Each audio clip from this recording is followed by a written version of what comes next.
Good day. Welcome to First Take. Deion Sanders opened up on Monday about reports that his son, Shedeur Sanders, went into pre-draft meetings unprepared and unprofessional.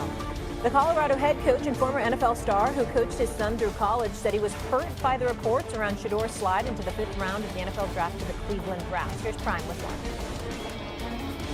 When you sit up there and say something like he went in a meeting unprepared, like, dude, Shedeur Sanders, who's had 6 different coordinators, who has still functioned and went up, leveled up every time we brought somebody new in, and you're gonna tell me he had on headphones, Shedeur. Anybody that know my son, I understand he's a professional. Like, he's gonna go into a meeting with headphones on. Like, y'all come on.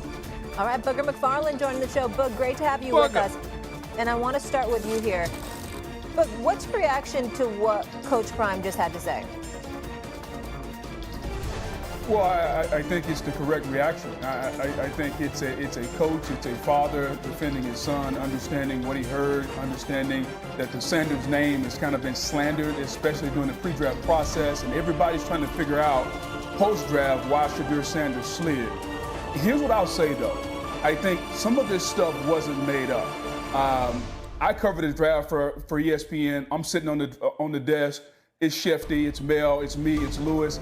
I heard some of the same things that Deion Sanders is talking about. And S.A. and Kenton, you know this, we all have relationships. We all have people who tell us information, they help us prepare to do our job. I heard some of the same things. Some of these things weren't necessarily made up, at least I don't think, from the people that I trust who told me these things. And so I think 2 things can be true here. I think the information that was out on Shedeur Sanders came from a lot of people that a lot of people trust and people think that are credible. I also think that Deion can't believe and doesn't believe that his son would do some of the things. I don't know. I wasn't in those meetings. I just know covering this draft, trying to figure out why this young man slid from we all thought he was going to be at worst a late 1st round pick, maybe early 2nd, to the 5th round. I think we're all trying to figure out and piece together why that happened. But I got no problem with Deion defending his son because we all got kids. And if our kids were being slandered or some of the things that said about Shedeur were being said, we would defend them publicly also. Now, privately, I'm going to ask my kid to tell me the truth. But publicly, I'm going to make sure I defend his name, our family's name, and everything that went on. And so I understand what Deion is doing, and I probably would have done the same thing. But me, nor you, nor Deion was in those meetings, and I think we have to take the word. He's got to take the word of his son, and I think the insiders, the people that have the information that are sharing this information at us, if you trust them, you have to take their word for it also. Booger, I completely agree with you. Here's what I will say, and this is not specific to Shedeur Sanders, but I know that NFL teams will slander a player's name when it comes to the pre-draft process to give themselves cover if, in fact, that player ends up panning out and becomes a viable starting option, especially at the quarterback position, which is one that's at a premium in today's game.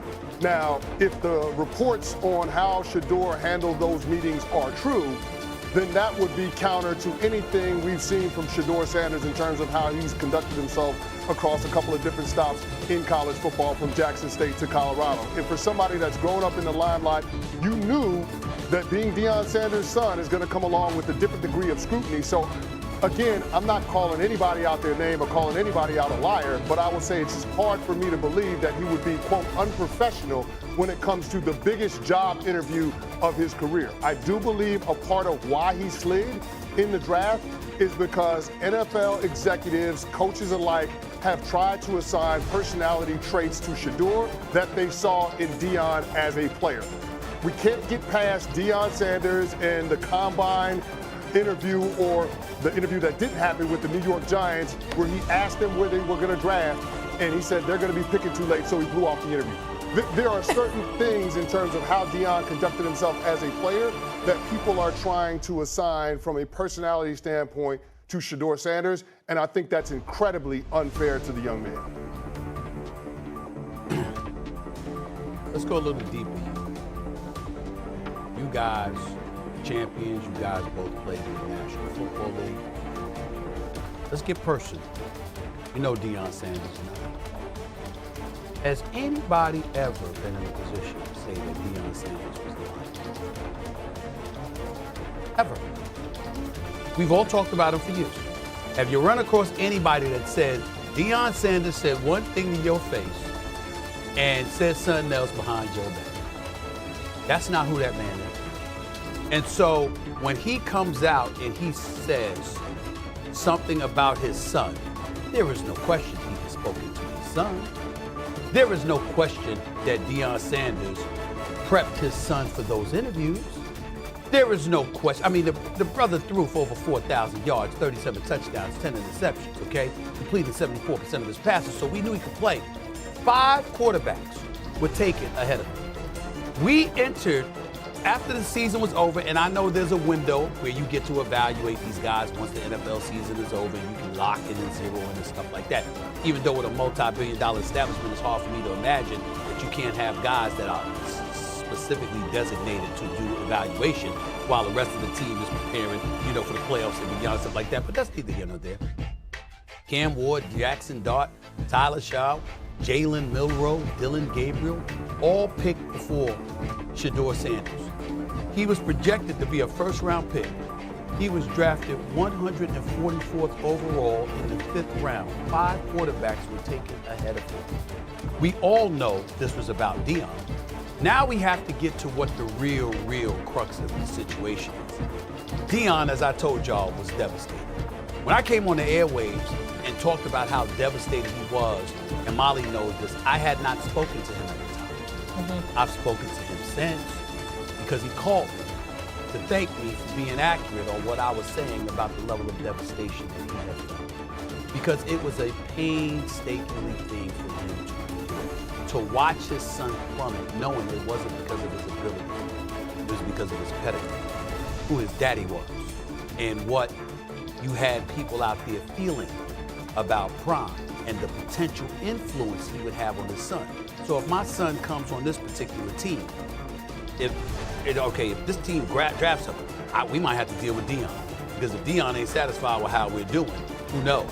Oh, by the way, Deion is showing himself to be a hell of a coach on the collegiate level. What if people start clamoring for him to be the head coach because we ain't doing what they think we should do now that we got his son here on this franchise? You had all of that stuff. I know of owners who went to their personnel in the draft room. You're not drafting him. That's what I was told. And I've been a reporter for 30 years. That's what I was told. So I'm looking at all of these things and I'm saying to myself, of course I believe Deion. Is there culpability on the part of Deion Sanders? Yes. Because you don't go on national television and tell the world your son's going to listen to you. And by the way, you know what? I don't give a damn what the NFL team is. If it ain't the right situation, we ain't going to go for it. Because those kind of things can come back to haunt you. And I think that if Deion had an opportunity upon reflection